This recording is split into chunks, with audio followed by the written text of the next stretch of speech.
My name is Adoni Malafopoulos. I'm with the interdisciplinary PhD program at Dalhousie. I'm also a member of the organization hosting this discussion tonight, the Platypus Affiliated Society, this discussion on art in the commodity form. I just want to begin by thanking iLevel for inviting us to host this conversation in conjunction with the annual eyelevel exhibition that you see all around you.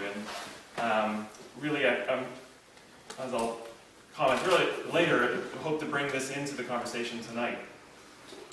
There are some people here who have not been previously to a Platypus event, so let me just explain a little bit about what we do and why. So Platypus is a campus-based organization with chapters across North America and Europe. We started here in Halifax in September 2011, and I think our very first panel was with Occupy. Right in November we had a panel on Occupy. And I think subsequently we've had about 5 or 6 panels on various topics. Platypus is a group that arose in 2006 out of what we perceived as a disorientation and disorganization of the left in response to the anti-war movement in the US. And this seemed not to simply be bad tactics, but this seemed to be part of a larger decline and disappearance of the left politically, being able to change things in the world. And we thought being in this moment required more than simply regrouping and getting active again. There needed to be a reconsideration of what the left actually was. So we carry out this, so we formed the organization to do what we think is the most direct way to address this problem. And we do this by facilitating critical discussions with and about the left through the public forums like the one we are having here today. And what we really want to do is push the conversation, have us sort of re-recognize freshly where the left is at the present and sort of what is missing. What is missing, really the point of these conversations. So we do this through these public forums, but we also, as you can see in the front lobby there, we have this open submission monthly broadsheet, the Platypus Review. It's available for free around Halifax. And we do the same thing. It's open submission. We have various perspectives on the left. We'll provide articles to the journal, and oftentimes they'll cut against each other. They have very different perspectives, so we're really interested in what that conversation looks like. Finally, as part of our regular activities, we host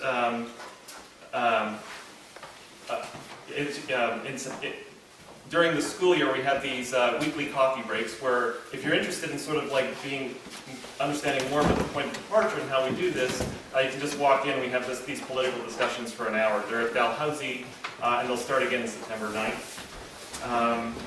So if you're interested in Platypus, you want to know more about it, there's those little yellow flyers. You can contact us. And I think with that, let's begin with the event tonight. So tonight's event, Art in the Commodity Form, was originally conceived of in terms of an event that's taking place in New York in 2 weeks. It's going to involve, I think some of the panelists are like Martha Rosler, Stephen Squibb, trying to deal with the questions that we'll be dealing with tonight. And when the invitation came with regards to this show, we were really happy to be able to launch it here in Halifax. So in 2 weeks, the same kind of panel with a different group will be assembling in New York. We're really grateful to be invited to be able to hold it in conjunction with this year's exhibition, which was curated by one of the panelists, Jocelyn Li, who I'll introduce in a moment.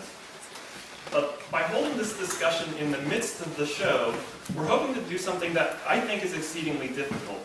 To think about the world at large through art, not aside from it, but actually through the artwork. This is, of course, difficult because the relationship between art and the world at large is extremely complex and complicated. It doesn't, it's not readily penetrable. Nonetheless, our hope is that this show becomes an element in the discussion tonight, and I hope you've had a chance in the week that it's been open to take a look at the pieces and to think about it and read them. catalog essay. We had hoped originally to focus the panel with artists from the show, but unfortunately many of them were out of town, and we were able to get one of the artists, Jakub will introduce in a minute. His piece is right over the large print over to the right there. But fortunately we were able to secure panelists who are also interested in these questions in Halifax. So let me introduce, and they didn't actually have a great deal of time to prepare, so it's really wonderful that they were able to come and participate tonight. So I'm going to introduce our panelists in the order that they will deliver their opening remarks. Merray Gerges? Gerges, we talked about this 2 minutes ago. Everybody has a weird name. Is a student, yeah, Jakub, I'm just waiting, hopefully I can do it. Is a student in art history and critical studies program at the Nova Scotia College of Art and Design here in Halifax. Merray self-describes herself as an art history student who hates art and loves to talk about it. Jakub Milčák? Jakub is from Slovakia and currently resides here in Halifax, where he graduated also from NASCAD. He devotes his time to painting, writing, and illustrating books. His piece Trilogy is right over there. He also translates American and British poetry into Slovak. In 2012, he established a small printing house named Shipbox Press. Beck Gilmer-Osborne is a fourth-year intermedia major at NASCAD. They are interested in analyzing the performative aspects of gender, queer, and trans activism, and working with other community members to create safer and inclusive spaces. And finally, Jocelyn Li, who was born in Toronto, she currently resides in Halifax with a bachelor degree in jewelry design and metalsmithing from NASCAD. Her approach she is also, of course, the curator of this show, and one of the aims that she sort of expressed to me is that she wants to disregard the boundaries set between mediums to allow an open-ended discussion, which really fits our purposes for tonight. Okay, the way we're going to proceed tonight is we'll hear opening remarks from our panelists, and then I'm going to give them the opportunity to respond to one another and sort of what they've said. And they've also had this conversation throughout the week where they've been communicating with one another, so they're somewhat familiar with how they orient around these questions. And then I will open the floor to the audience to join in on the conversation. Now, before I turn it over to Merray, I want to read the panel description and the questions that were circulated to each of the speakers to help set the tone for their comments. Now, the description was developed by a committee of members in Platypus, and one of the members, one of the people who helped work on this is Jack Wong, who also did the poster design, so just to acknowledge him. So the panel description.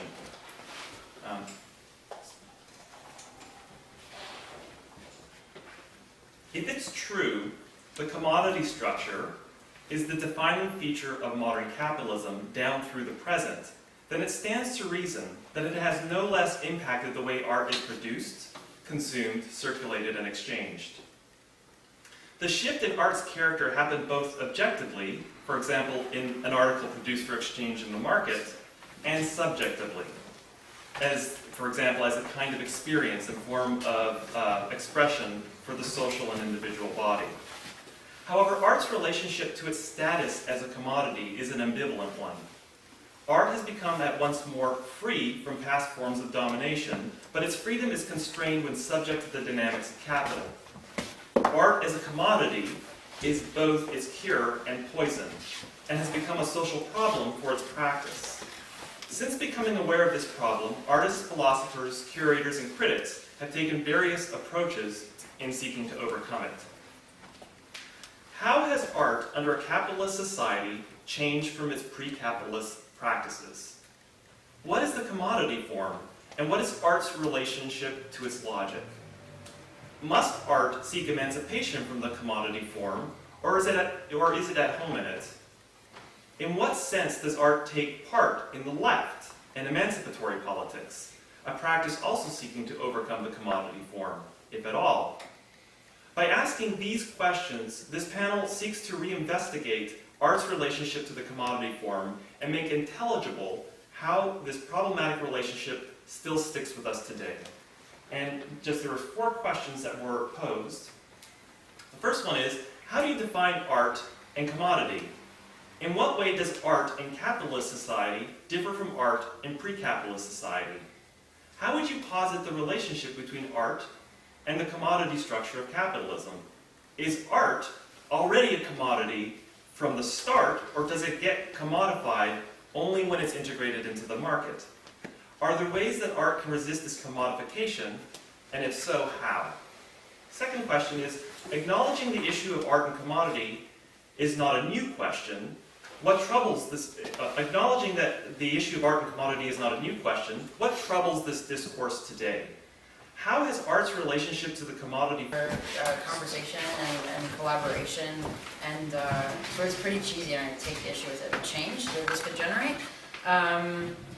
So with regards to the questions that Adoni has mentioned, I think it's pretty difficult to dissect the art world that we participate in, as its operations are considerably more opaque than the black markets. This is according to Jane Morgan. I thought that was pretty interesting. But it is questions like these that generate, or that have potential to generate a head-on confrontation with their own privilege and complicity in the way that this art world operates, and how it sort of processes our own intersections of gender, race, and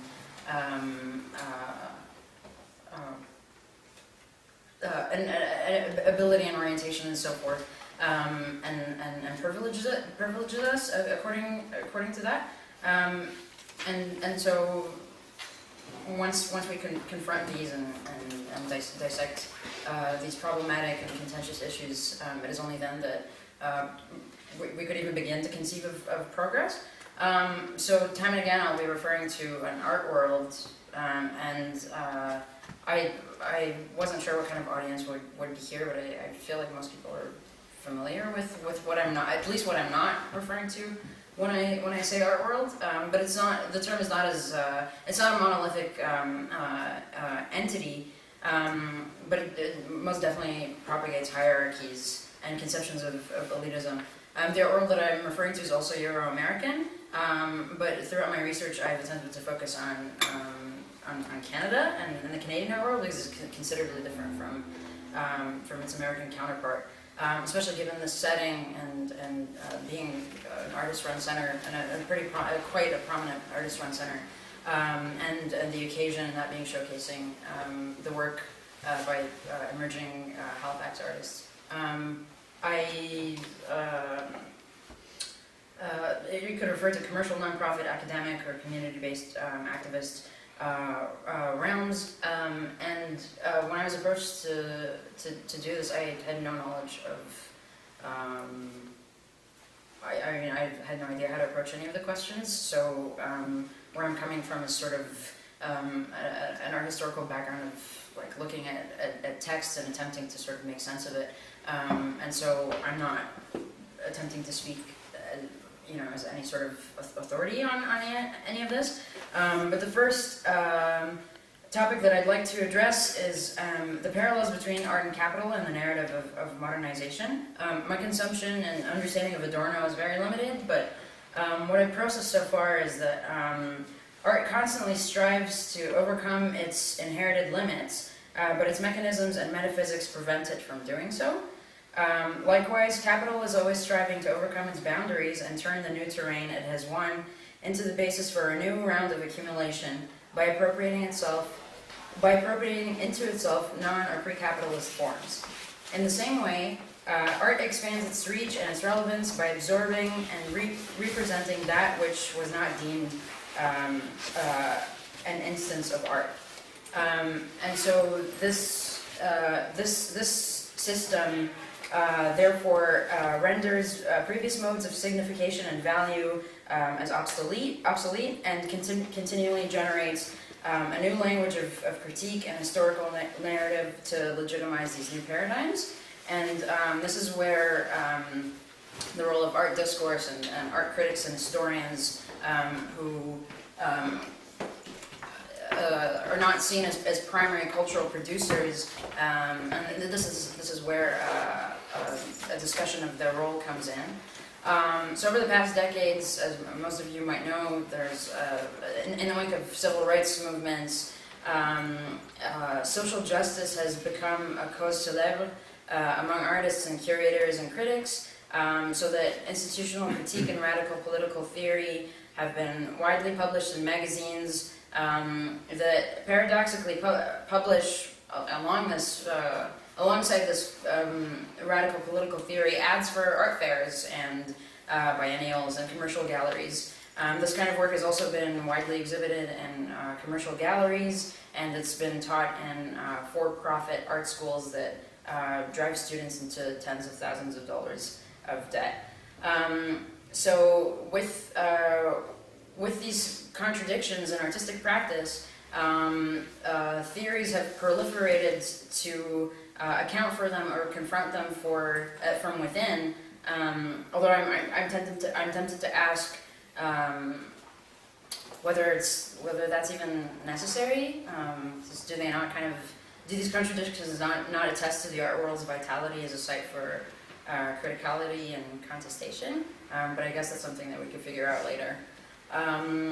Once these theories are absorbed, they're proven ineffectual, and the radical elements become outmoded and marginalized, and the instant that becomes a concrete thing, new theories and strategies immediately emerge in their place.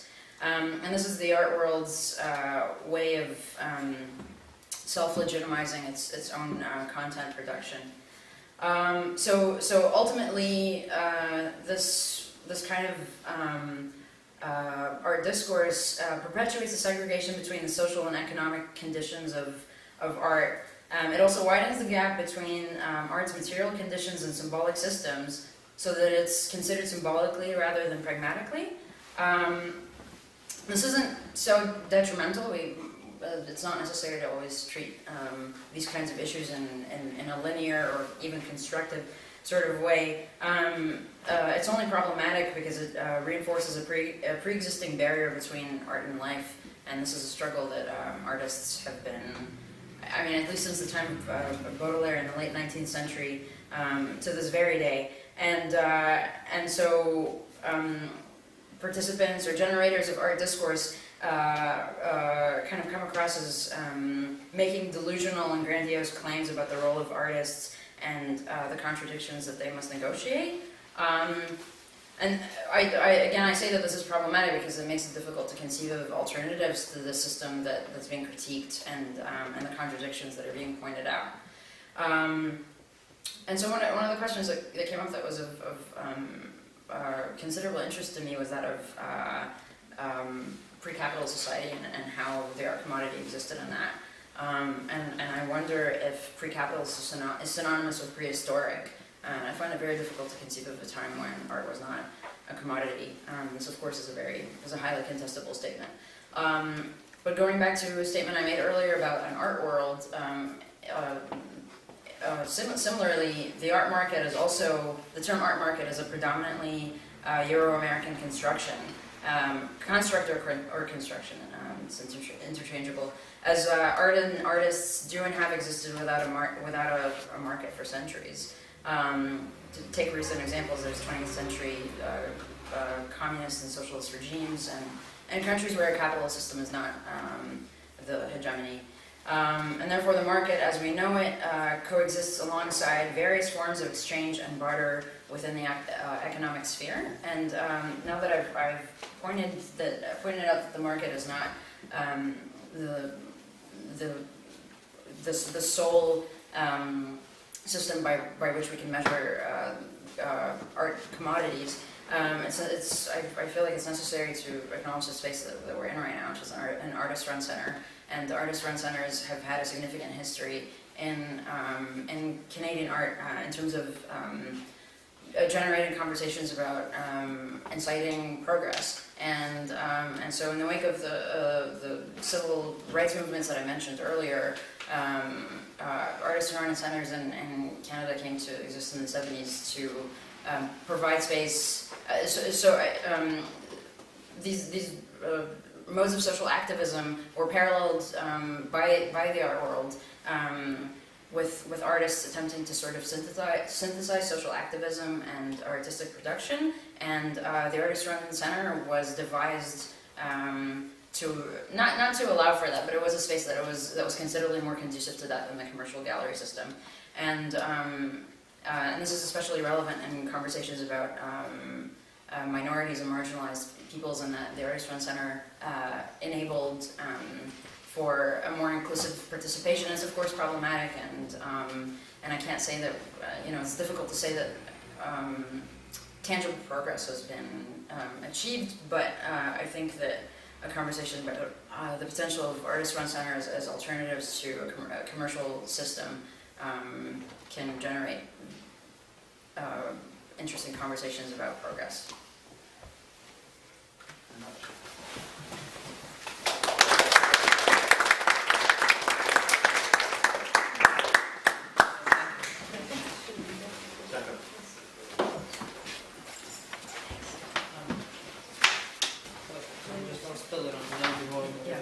I wouldn't mind.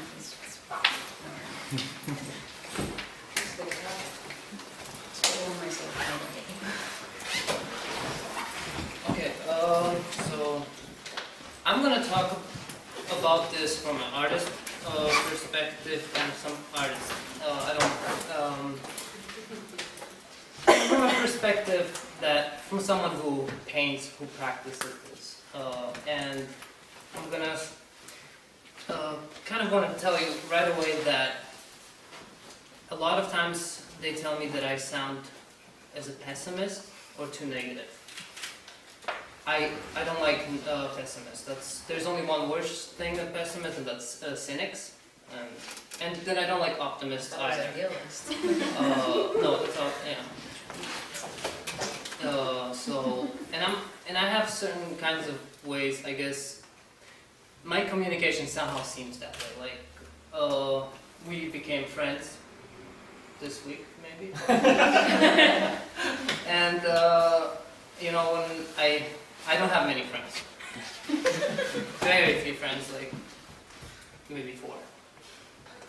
He could be 4. But I give him. That means to think about it. That it's not something in front of you. It's always here. It's living with you. You basically die, right, all the time. It's not something that's gonna happen. So, and this is how I want to basically introduce what I'm going to say. So this is kind of like a metaphoric introduction of what I'm going to. So it doesn't seem too pessimistic, basically, I guess. Once I got these questions, I was more questioning the questions and trying to give answers. So, and the first thing is that I don't find it important, or it's not really about escaping from being commoditized, because that's impossible. This system doesn't leave anything unchallenged, nothing basically.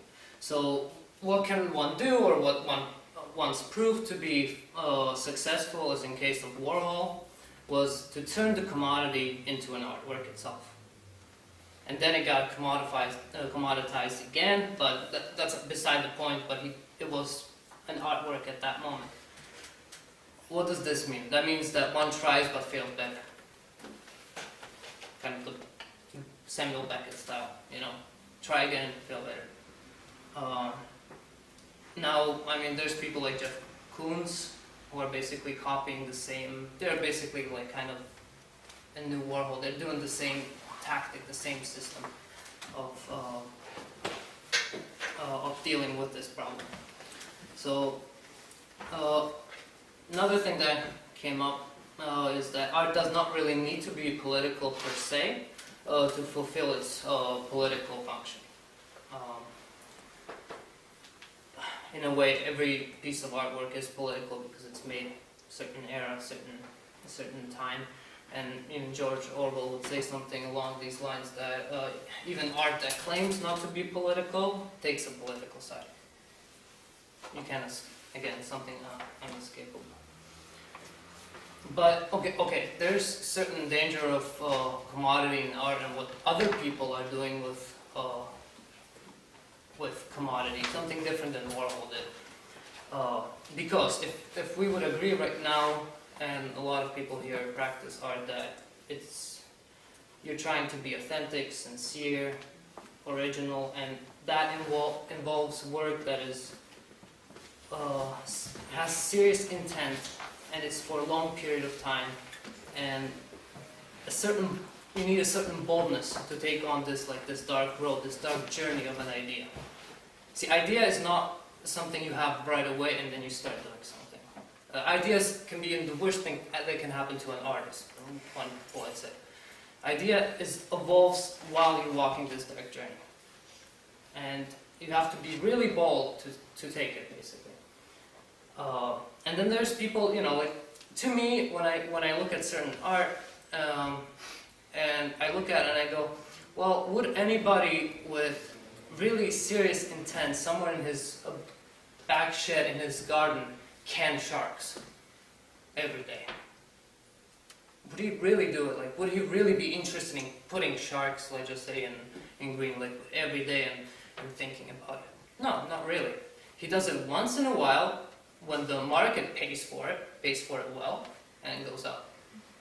So that's how I look at it, for example, but that's, of course, this guy is an extreme of this, but no. Another problem that I've been looking at is that, okay, you enter the system, and basically a relationship, and most of us are students, relationship with the system is formed right away. So how you form it is, let's just say you enter an art school. You take a loan to study, and then you're in debt. This is an investment into yourself. So you become an entrepreneur, because you're investing money into yourself. You're capitalizing yourself. This is your first investment. So debt is in relationship with one who loans you, so the state, the system, basically, and it kind of serves as an original sin. So, which is kind of a bad metaphor because even atheists are not spared, but which could be even worse for them. That's a different topic.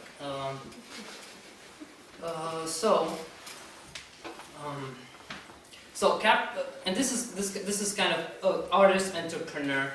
So basically, capitalization helps you turns a worker into this kind of permanent, multi-purpose business. So you're an entrepreneur of yourself. You're being your own capital, your own producer, and basically your own source of revenue, which is kind of Foucault's idea. So individuals are expected to deliver not productivity of labor, but profitability of a capital investment of their own capital, a capital that is inseparable from their own selves. So as an individual, you become a fragment of capital, vector of particle. But now, so what happens here now? The thing why art is kind of suffering is because the power structure has shifted. Before there was domination, now there's this sort of hegemony. So what does this mean? Domination would be in a sense that there's a master, there's a slave, somebody's dominating. That means there's alienation, there's all these things. Now this doesn't happen anymore. Now there's only hegemony. That means you are your own master and you are your own slave at the same time. That's why maybe people are not as angry many times if you compare it to certain strikes that happened 100 years ago. And hegemony really fights really well with this art. That's why art feeds it as well. Critique feeds it. Even what we're doing right now feeds it. So, because hegemony will rely on this symbolic liquidation of values, even their own value. So domination would set something, this is how this is done, this is how we want you to be, and you can revolt. Hegemony doesn't do this. This is, now it's open, now everything is possible, basically. So this kind of situation is bringing, so there was another thing that always, that got me surprised, that, you know, there's a lot of crises, all these things that are going on, people don't have jobs, and art schools are filled with people. You know, it's kind of weird when art schools are full of students and people who are doing basic jobs that usually always gives you work don't have work. So by one study I read in Germany, 60% of students were asked what would they like to be, and they would all like to be artists one day. That's 60% of people. So why is this kind of like, what gives this position something special that brings these people to this thinking? And so are they really thinking like, well, they want to be rich, they want to you know, have naked servants bring them drinks in a large studio and sell paintings? I don't know. Or do they just want to escape a 9-to-5 cubicle job, right? So it's something, all of this is probably in it, and I think there's more, because you want to become an entrepreneur. So artist has this possibility that when you're an entrepreneur, you're a capitalist and a proletarian at the same time. So a capitalist is a subject of enunciation, and proletarian is a subject of statement. You're both at the same time. And then there's this certain image of an artist that has been idealized, so this kind of metropolitan bohemian lifestyle, for example, what's attractive is living and working on the same place. So, you know, you can do your work in a coffee shop, you can do your work on the road, you don't have to go to work on the same spot every day. There's this sort of leisure there that they see. And it's perceived as some kind of more ethical work with more meaning, which kind of is not true, because I think any work with determination has the same meaning, and self-employment. That's another thing.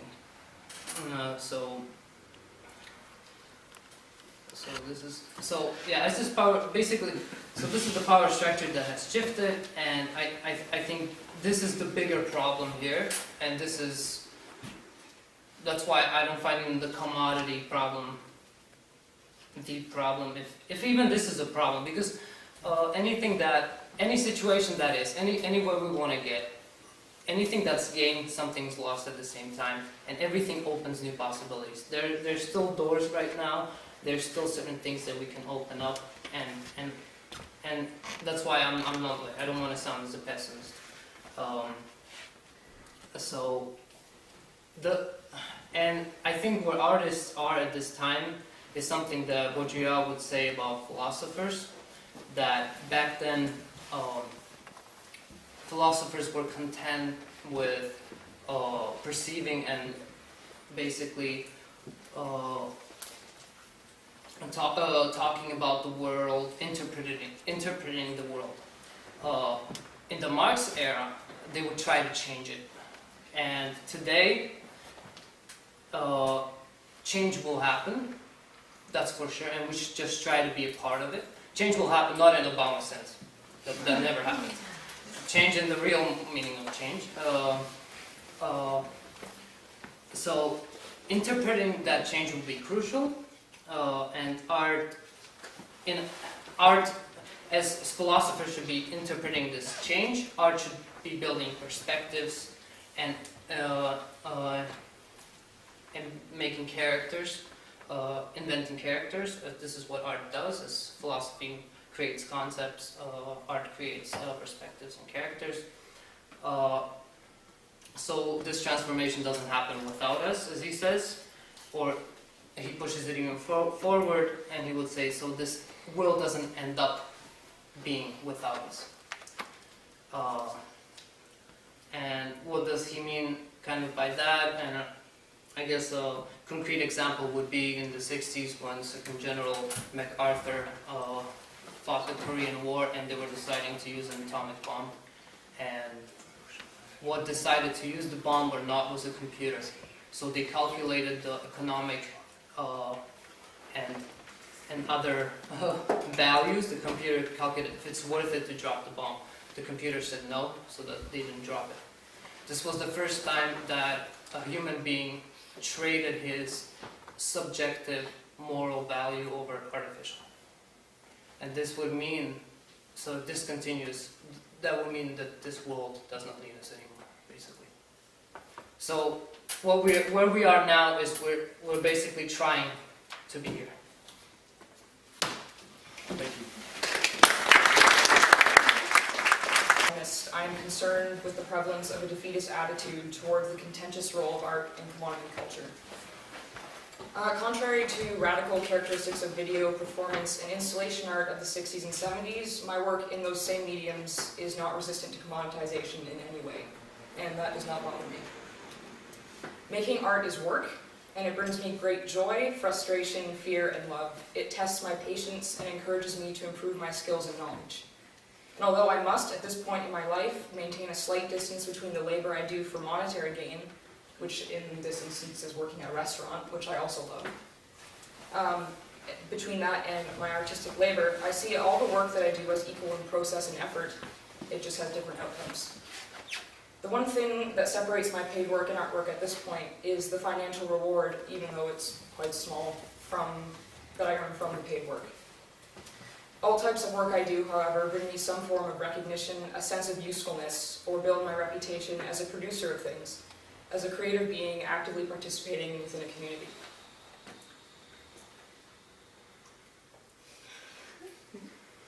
In capitalist culture, we place such a high value, whether it be social, symbolic, or monetary, on productivity to cultivate efficiency and a sense of success, and being an artist is no exception to any of that. I'm a worker and a producer within capitalism, and I see no other way to illustrate the countless intangible concepts that I have except through making objects and experiences that hold my ideas. This is quite prevalent within arts institutions such as NASCAD, where I've been for the past 3 years, which is a place where students are trained to produce tangible art with aesthetic and conceptual considerations in exchange for recognition through a respectable grade point average and perhaps scholarships and bursaries. I feel conflicted due to my dependence on government funding to receive a BFA from NASCAD in order to further legitimate my position as a cultural producer. This legitimacy is mainly for myself, I am aware of that, but I perceive a degree as a necessity nonetheless, which again is highly problematic. I often wonder if I would be a different type of artist with different priorities without that funding and prospective degree, since I depend on that funding and not on my paid work to support the production of most of my artwork at this time. I fear that being in debt could necessitate the production of less political and more sellable work, such as commissioned video work for fashion shows, pet photography, or reasonably sized and unique sculptures. I fear that my debt will either dictate the type of work I continue to make, or render me incapable of producing the amount of political work I want in order to receive finances in other ways. Compromises will have to be made, I'm sure of that, in order to sustain an art practice that satisfies me while maintaining a steady income at the same time. I do not believe that art has the capacity to affect major social and political change without supplementary discourse. As an emerging, I even hate saying that, I don't even feel, it's like not even emerging artist, still in school, but an active member in what I hope is the progression of queer and trans rights. I'm constantly thinking of ways to integrate my interests and passions into a widely accessible experience that communicates my ideas. But it is within art discourse, what we say about the objects and ideas we put forth, that holds the capacity to resolve the conflicts that perplex the many strata of the art world. Furthermore, while I believe that art can assume strategies of resistance against capitalism, it cannot resist the symptoms of capitalism from outside of the system. Outside is not an option for us. This belief is supported by performance artist and institutional critic Andrea Fraser, who in her essay, "There's No Place Like Home," states that, quote, "The critical and political potential of art lies in its very embeddedness in a deeply conflictual social field, which can only be confronted effectively in situ," end quote.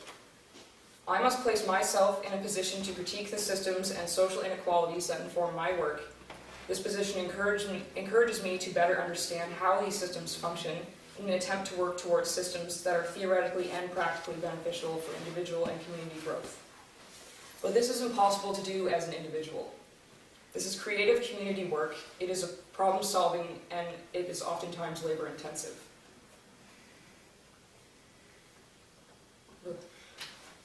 I situate myself within different groups of cultural producers and political agitators. We all have varying viewpoints on art, work, labor, commoditization, and notions of success and failure in the context of our work. I want to find others to collaborate with who uphold similar ideals about activism's legitimate role within art. For me, there is no emancipation for art from the commodity form in the foreseeable future. Emancipation must first be internalized. You have to decide whether or not you define success and value strictly as monetary gain, and what you want your art to contribute to in the broader sense, if at all. I want to work with others who believe that success does not depend on monetary gain, or on rapidly dismantling every system that promotes inequality without appropriate discourse and community involvement. Art is a piece of the process. Success to me does not concern how many things I make that could be commoditized, and likewise, I have not failed as an artist because my work has not provided me with an income. That is not the goal of my work. I want to continue to build off of the foundation that has been set by the artists, cultural producers, and activists before me. I continue to strive for accessible art, open conversations that foster the unlearning of oppressive ideologies, and community involvement based on collective consciousness that will maintain positive social and political movements.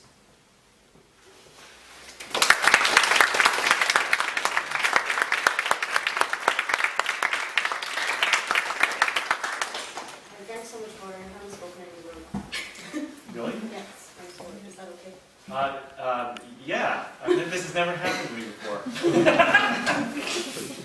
We can have a commercial break. We have a commercial break.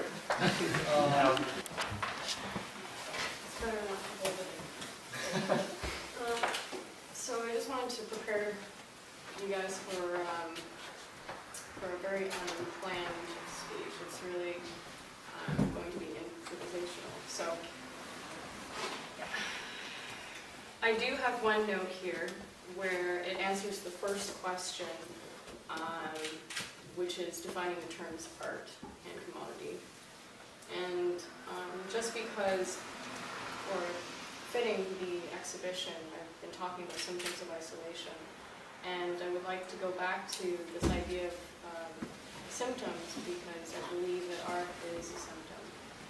So as a symptom, art is a production of self transformed into other. And I don't talk about art maybe even in prehistoric times, but I think it applies worldwide and now most of all. The reason why I say this is because we use art as a reflection, but not so much because we're so into ourselves, but it's more because we can't recognize ourselves. We're so alienated to the extent that we're not just alienated from each other, but of ourselves.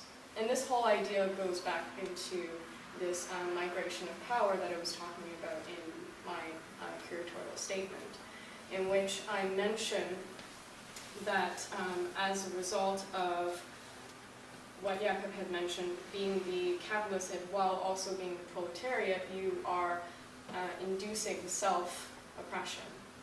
So in this sense it is about symptom. So by transforming yourself into an object in a way, we consume the other, and very much necessitates this activity of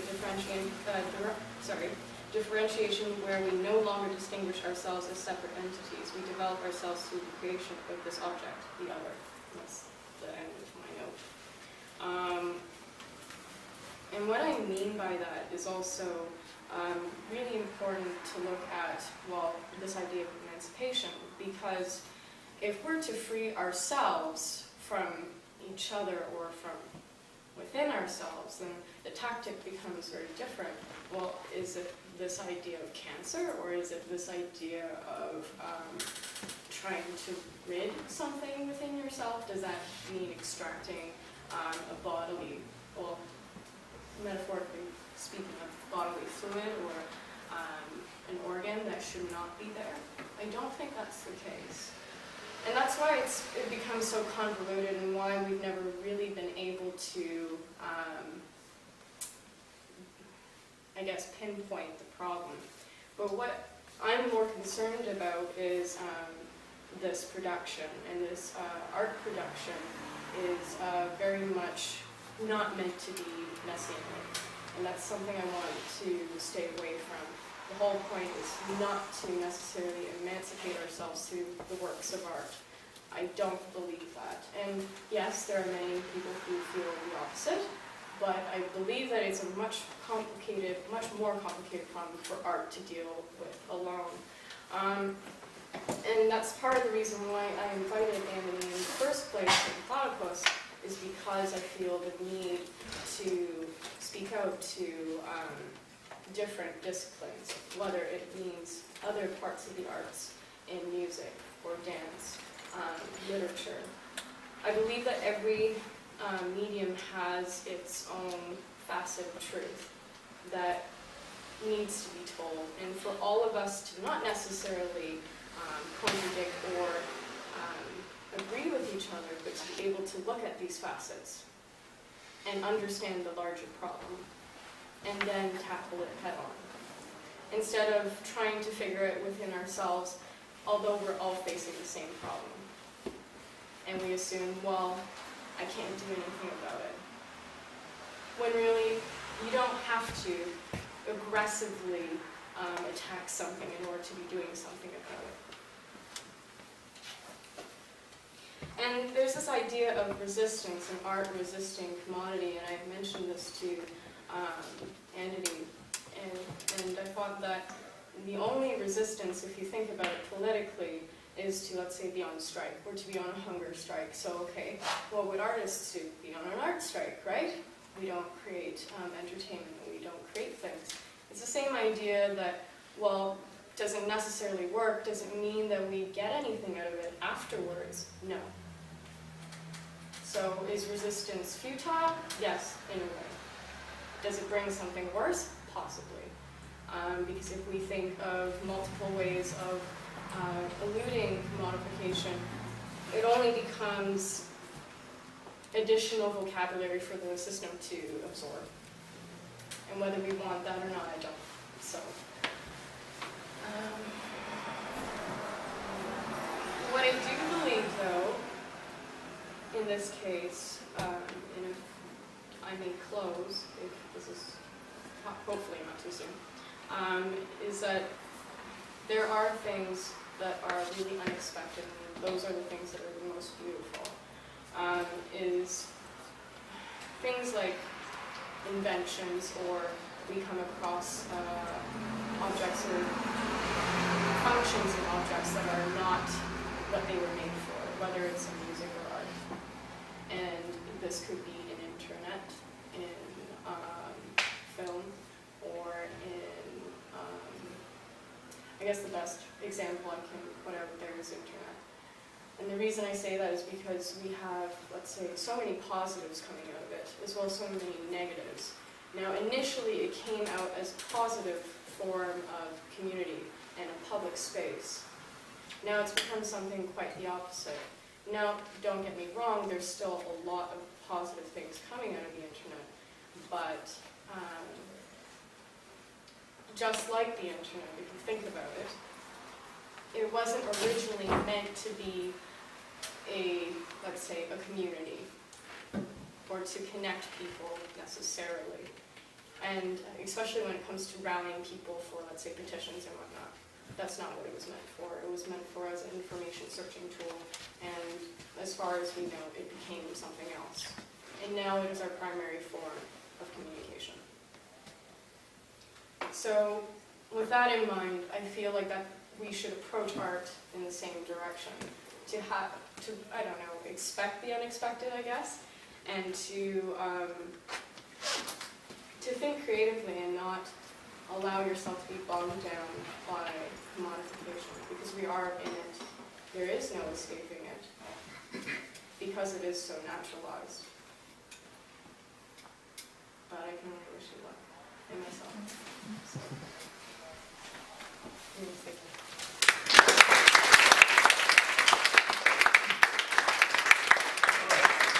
I'm going to give a chance for the panelists to respond to one another, and then we'll open it up to the conversation in the room.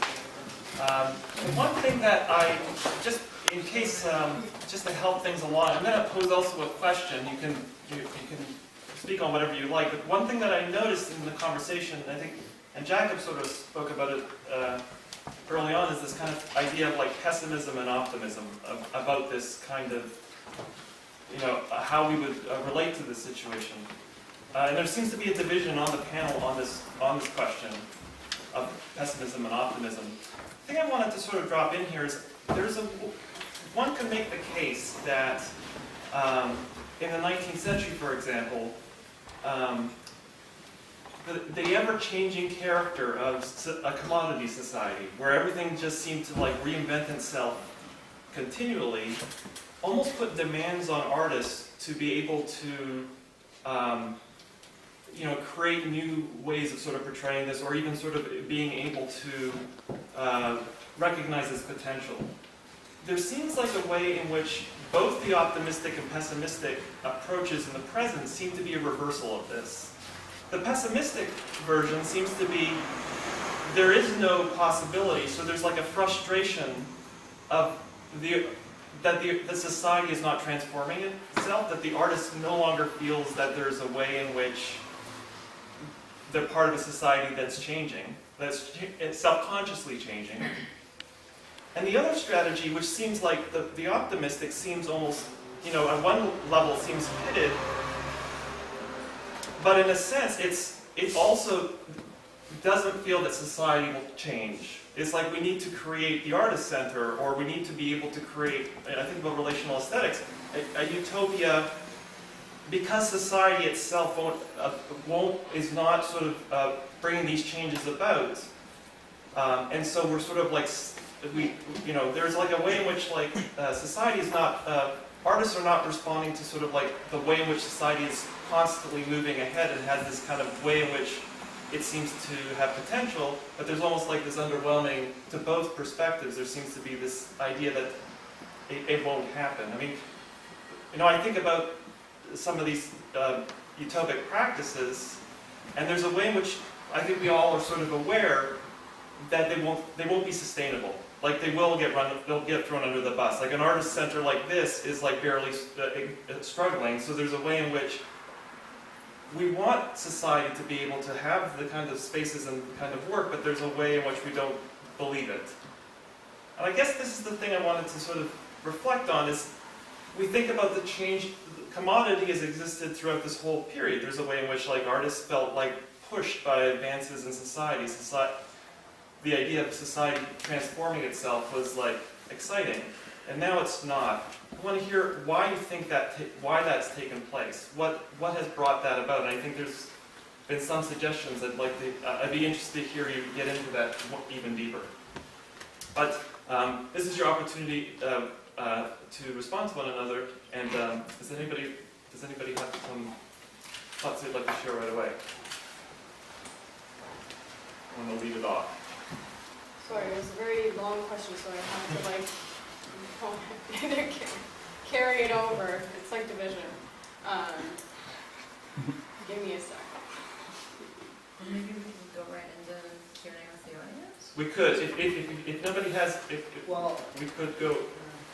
Jakub, do you have something you want to? I think that I had one. You can bring it in. Does anybody? It's with this in a way. Okay, So, please. No, well, you're talking about certain change, right? Well, I think everything's changing right now, and it's always changing. And you see, like when I talk to certain people back home, in Slovakia, for example, they all have this idea that, well, no, capitalism is not good, but it's the best we can have, right? And so I think these are the optimists here right now, I would say, again. And So the thing is that I guess it cannot continue like it is right now, and it will To me change into something, and it will change into something. That position seems the cynical one.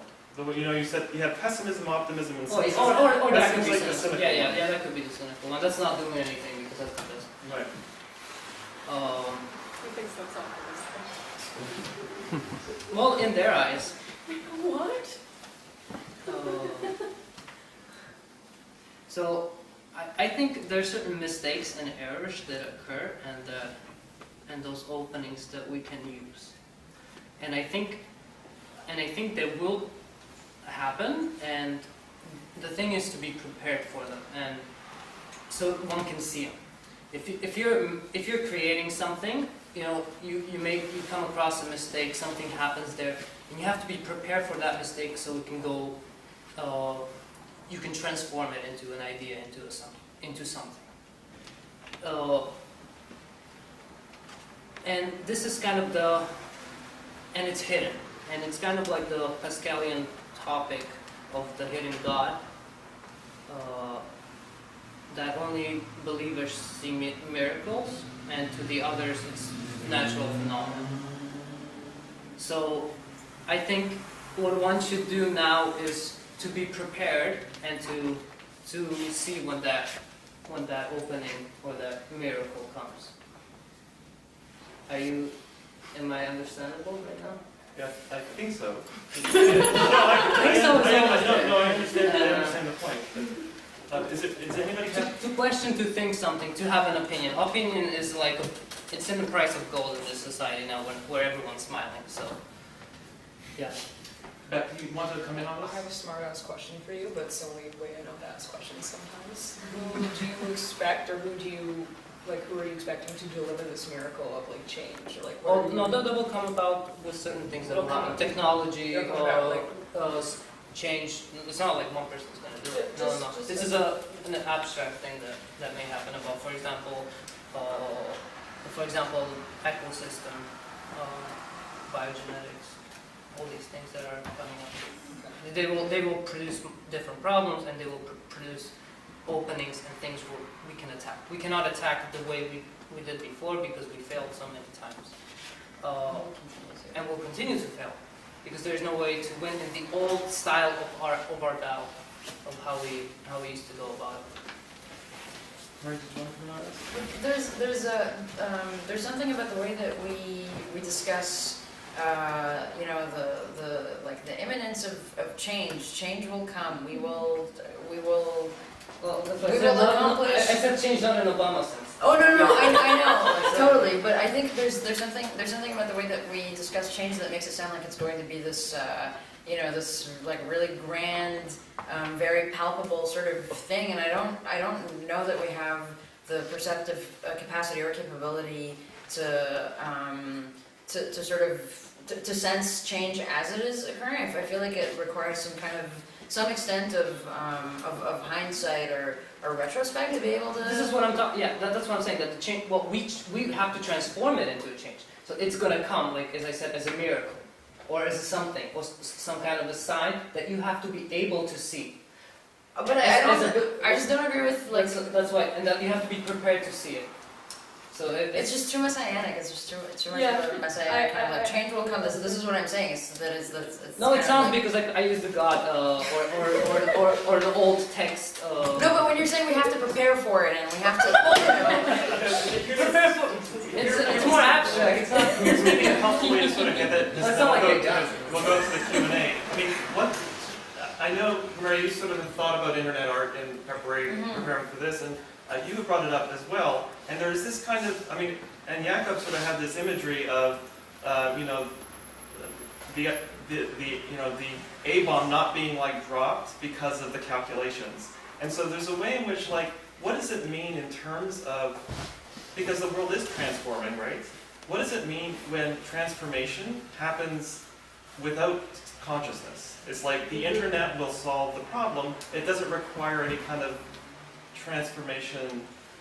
How do you guys think about the internet art as being this escape from the commodity form, but it's not conscious in some ways? How do you think about those? I think that it's a very positive way that not necessarily escapes the system, but definitely bypasses a lot of, let's say, problems that we would normally have, let's say, in physical realm. However, I do realize that there's a lot of dematerialization going on, which actually it can be problematic, because it's, especially as artists, we're people of objects, and our objects are us. So, I think it's, like I said, a positive thing, but again, I wouldn't expect too much from it, just because I don't think that's the goal of art in general.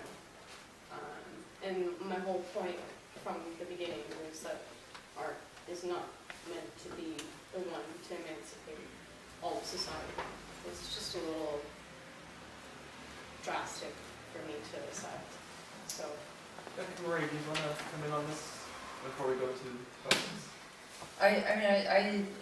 My interest in researching internet-based art and when I say that, I mean work that uses the internet as its medium, and it's sort of like under the umbrella of new media, and it's not something that I know very much about, and it's not something that a lot of art historical scholarship has been generated around. But that's totally not important. That's just because I'm not a history student, and so that's what is of primary interest to me. Anyway, I was interested in internet-based work for having the capacity to. I didn't see it as a solution, but I thought that it's very the qualities that are inherent to its medium, and that it exists in an immaterial form, and that it's not, as of right now, it's not immediately reifiable.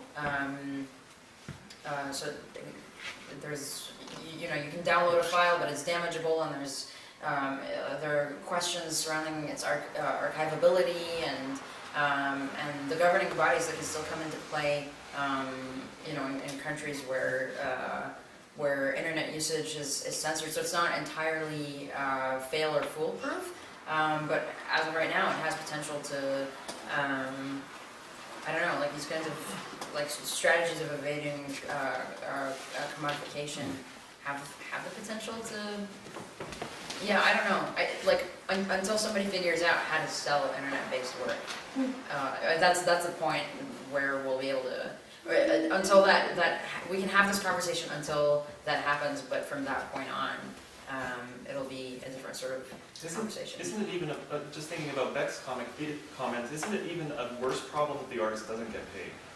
Absolutely. That the potential is actually its lack of payment is even a worse problem than its payment in some regards.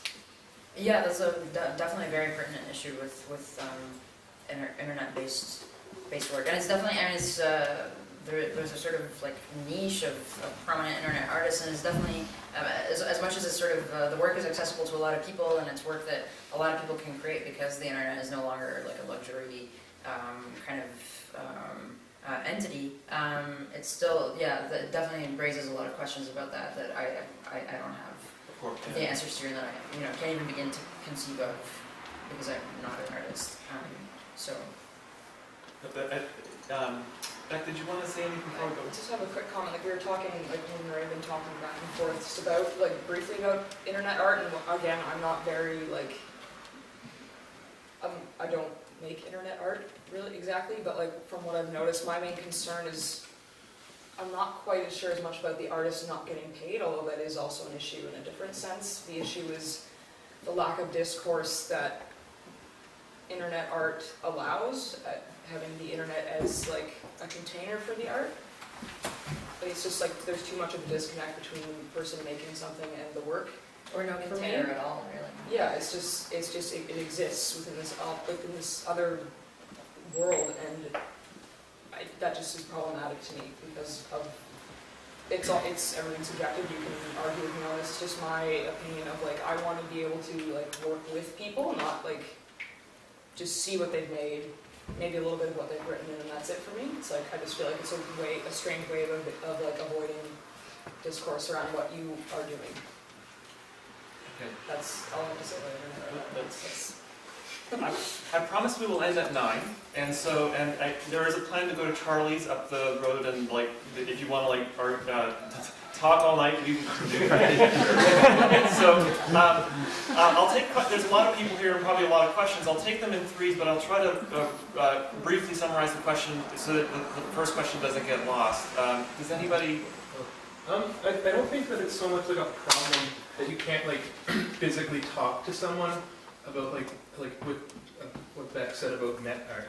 Like that sort of happens like with any medium. Like in a gallery, there's like a disconnect between you and like a painter. So there's like it's not much of a difference in my sense. 'Cause, like you can like read into anything as much as you want. So like I could look at some sort of like net art, like a GIF, whatever I want to look at on the internet. And I could think about it with some sort of critical lens, like look at like the most pop cinema as like anything. But like it's all a matter of like how you look at it and how you perceive it. So I don't think that like having work on the net is like such a bad thing. But, Oh, I'm not saying Yeah. that's a It's a blurry thing. So not We have to everybody show everything. acknowledges a piece of something as art. It's very subjective. Okay, 3 questions. So the first one was more of a comment about. It seems as though we all the work, even art work that we're seeing in the gallery, already comes disconnected. And I guess sort of a little bit more, maybe some conversation about why is it so important to have. What is this like object in front of you, and why does it take this importance in the way you sort of orient to it? Jakub, you have this question about master-slave. Is this a myth? Is it in fact? And I think what I'd like to hear you speak a little bit more about in any of the panelists is like, what is the form of domination that takes place? Because is it as the questioner asked, that we really have this subordinate position, or even the capitalists themselves? How do you guys orient all these kinds of strata in terms of thinking about art? And the last one is this question. I'd like to hear you speak more about why do you think this idea of like a shared, we could all sort of agree on what a great work of art is, has sort of evaporated. What do you think? And even within the age of commodity, there's still this way in which like people will sort of like, here's the great work of art. Why, in the present, has this become so difficult to discern, or do you even agree with this assessment? Do you think there are these kind of shared ways that we could all agree this is the great work of art? It's so 3 questions. Anybody would like to lead off on these? Yes. I have an answer to the second question. I think it was about how this idea of hegemony exists, and obviously you've read about it. So it's and I mentioned it in the curatorial statement again, where I say that it's migratory. I don't say it so much that it's just it is within us, but it's migratory in the sense that consumption is the best example of exploitation in a migratory form. You're a consumer while you're also a producer, right? So if you think about it, then you are depending, let's say, on what type of consumer. I'm trying to phrase this better. You may consume, and in a way, it exploits yourself and exploits the worker that's making the product. So you're harming the other, and you're harming yourself. That's the way I would say. You're answering master-slave question? Yes. Anybody else want to come in? Do you want to respond to this question back of immediacy to the object, like it being in front of you? Just elaborate more on sort of how you. Yeah, and I mentioned that just based on the internet art comment, just because it was brought up. I'm not here to say that internet art is like different from the rest in that it avoids that kind of discourse. It is very easy, again, to avoid discourse in any type of art situation, but I still see all that as a problem. Like I won't attack like a certain medium or like area of work, but I notice it more like prevalently within perhaps internet art. That's just because it's not my area. I'm not as strong in that area, but. I don't know, I can't answer a way around that because I don't make all of the artwork that exists. So it's not, that's not up to me. It's like I am very like happy to go out to a bar or coffee shop and talk about what I do, or if that's there, I'm there to do that. But I'm not sure if there's a way around it. I don't know if there's going to be a solution. All these questions seem to, they turn into bigger questions and multiple questions, so I have a really short memory for things, but let me try to think. I can answer your questions. Why do you feel that? And I totally understand. Various people will have be attracted to different arts, and it almost builds into this last question. Is like we almost don't have these shared values. It could be like this massive. What does that mean? But I mean, back to this other question about having immediacy to the object. I think the suggestion was that the pieces of work, you already are very distant from them. Like they seem like they're in front of you, but they're really not. There are all these layers that have been of mediation. The immediacy is false. Do you think? Do you have a feeling of a sense of that, or do you kind of feel no, that's not actually true? When you have the object in front of you, it actually is this very. It can be this something that you can't accomplish with work that's dematerialized. That's just the issue with like material versus the concept of the work. So like I have to think about it in different ways. Whether like I'm in a gallery right now with art objects, so they are physically here, and it's a tangible thing. But maybe the idea is far more distance than something I could see on the internet. That's the best way I can explain that. These two orphaned questions. The one is art. What do you agree that sort of art has now become? It's impossible for us to have like a great work of art that everybody would agree upon, or if that was always a myth. Do you guys have anything you want to add to that? And the other one is this again. I don't know if you wanted to come in on this question of strata and in the present. Yeah. Well, you have to be careful what you step on now. If you're in a gallery.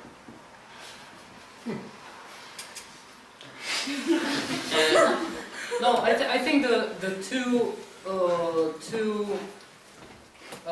kind of quotes that Duchamp and Beuys did got really distorted and really got overused and got totally out of context. One is that everything is art when it's put into a gallery, or somehow that quote goes and everything's art. And then the Beuys one that everyone is an artist. Mm-hmm. And then, so if art is everywhere, then art is nowhere. I think you should qualify that a little bit. Like, that is true, that this misquote quotes about Beuys and Duchamp.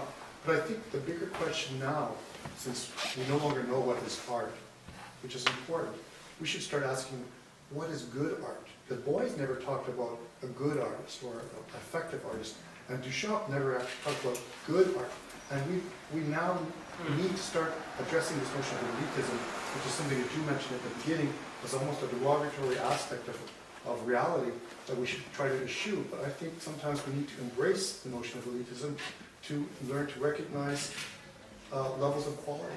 What do you mean by elitism? Elitism on the part of the artists or the audience that they target? Well, the notion of elitism often is spoken in a negative way, that we should try to level everything. So there is no notion of elitism where there's no aspect of it. However, I think sometimes it's intensely necessary in certain aspects of society to embrace elitism and encourage it. For instance, I can give you a hypothetical. And maybe I don't want to have too much back and forth, so maybe just draw it to a point though. If you go to a dentist, you certainly want to go to the very best dentist. Or the cheapest? Oh, okay. Trust me, you don't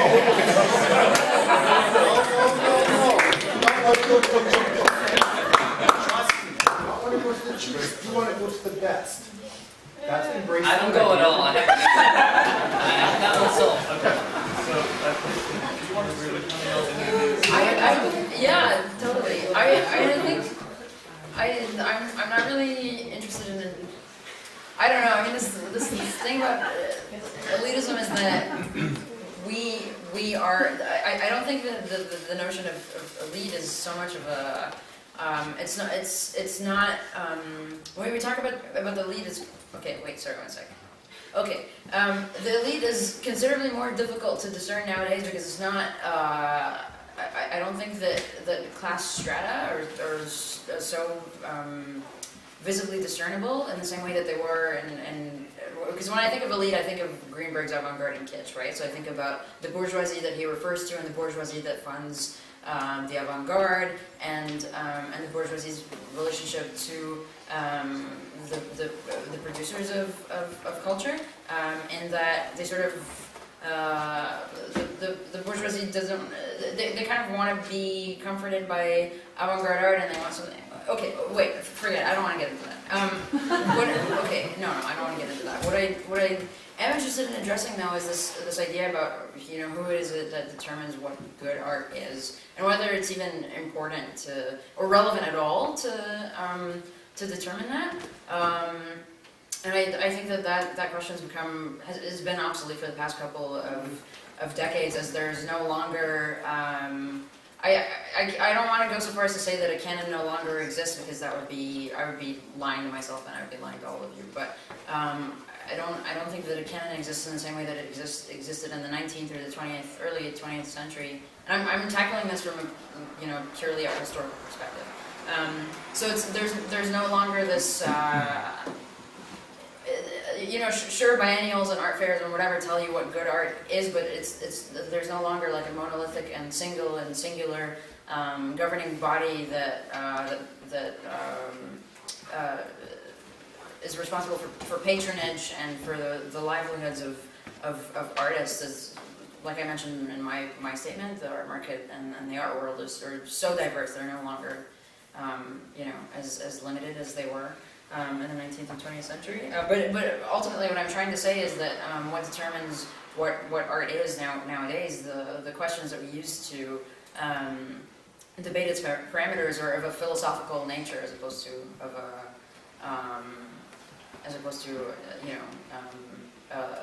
what's that word? A connoisseurial nature, as they have tended to, and I'm glad that that's the case. Okay, 3 more questions. Sharon? I'm wondering what if the commodification of art, if that's like having to do with the elite part, has the commodification of the way it's changed over the last while affected what we might call the quality of the art and are highly skilled, but can't make a living, and then you get somebody who can come in and play 3 chords on a guitar and will make lots of songs and get lots of gigs and so I'm just wondering, is that the same sort of thing that has happened, and can the art still be effective and make sort of the political work or do the political work that people wanted to do without that quality? Like, what's the relationship between the quality, the commodity, and its effectiveness or its purpose or its function? Do you understand? If art maintains its value if it's commodified. Right.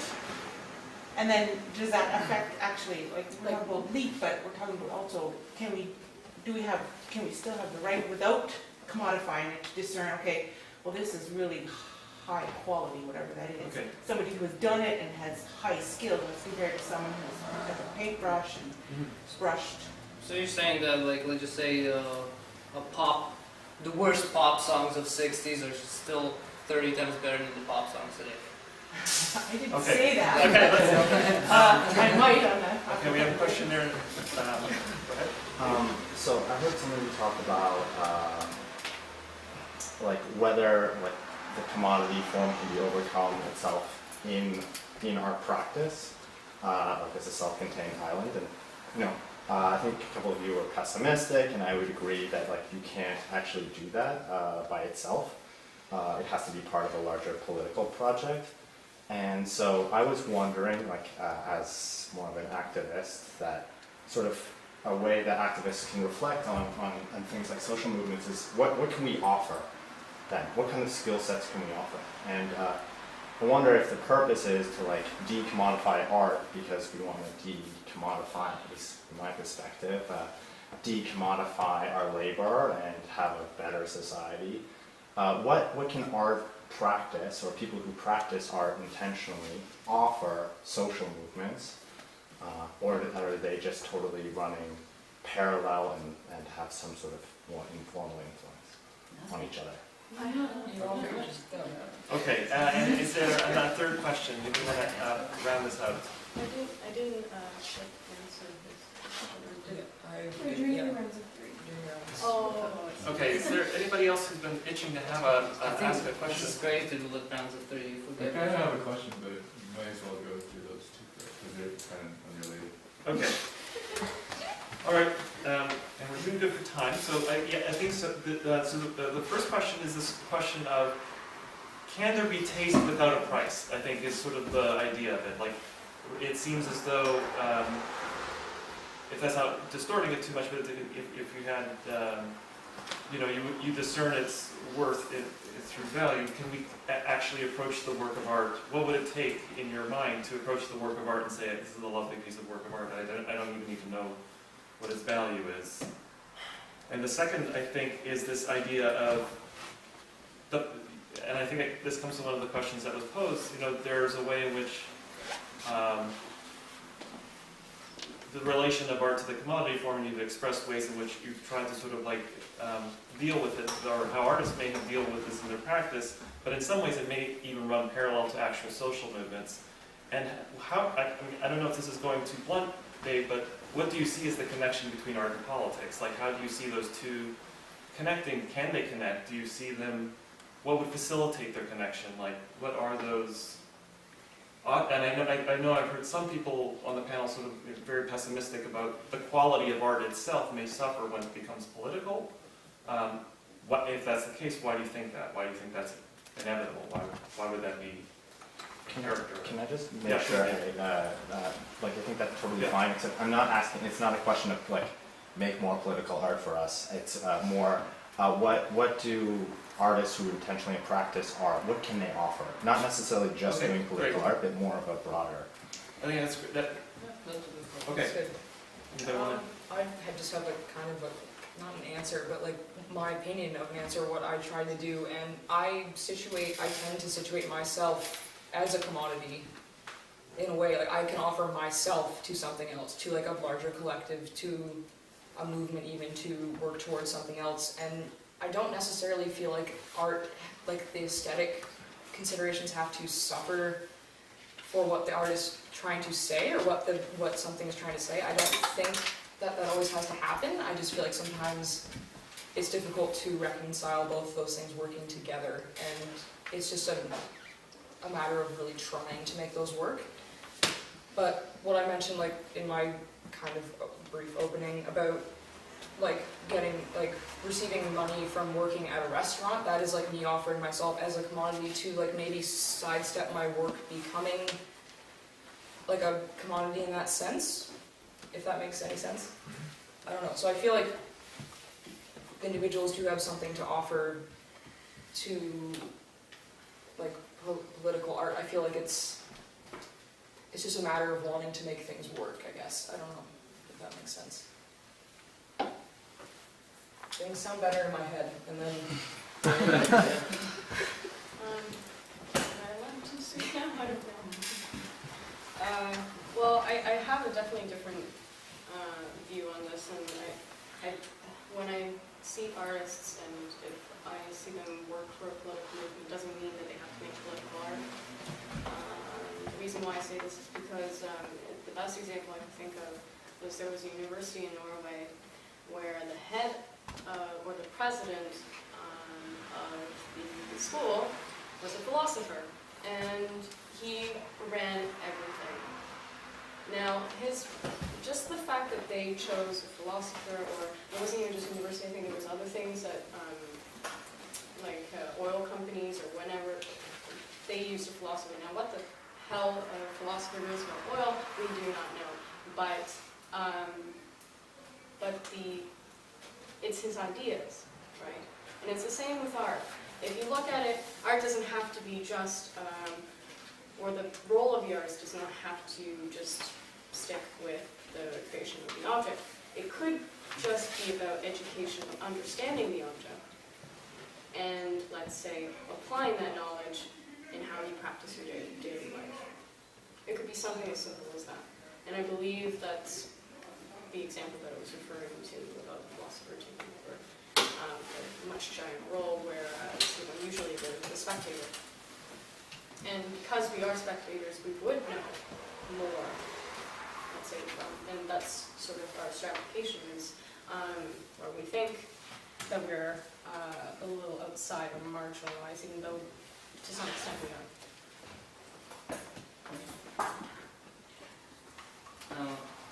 Yeah, well, I think I was going to say something similar to that because, yeah, I think everything is our agreement, so everything is kind of made up and all of this is fictional. So our problems are basically fictional too because economy is a fictional thing. It's ideas and agreements. Yeah, it's like ideas and agreements. No, I mean, wait, even let's this chair. back up a bit. What? Sorry. I'm not What? recorded. You have to listen. So what was the problem?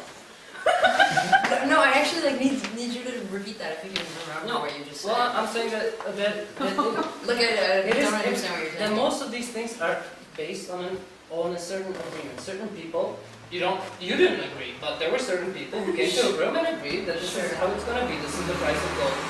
Like for example, American dollars for the price of gold. You know, like they Right, didn't actually do that. They decided that. Okay. Not the whole world, but they did. So there's certain decisions and agreements, and that's how this functions, right? That's why you ask why is a country that has so much oil so poor somewhere in the south, right? I mean, a lot of these countries were colonized, so they're paying off debts from a long, long time ago. When, like you said, the French came in, built the roads, and they're still paying off those debts because the French, anyway, they built the roads only so they can use those roads to export minerals and all these other things from the country, and the country paid for those roads. So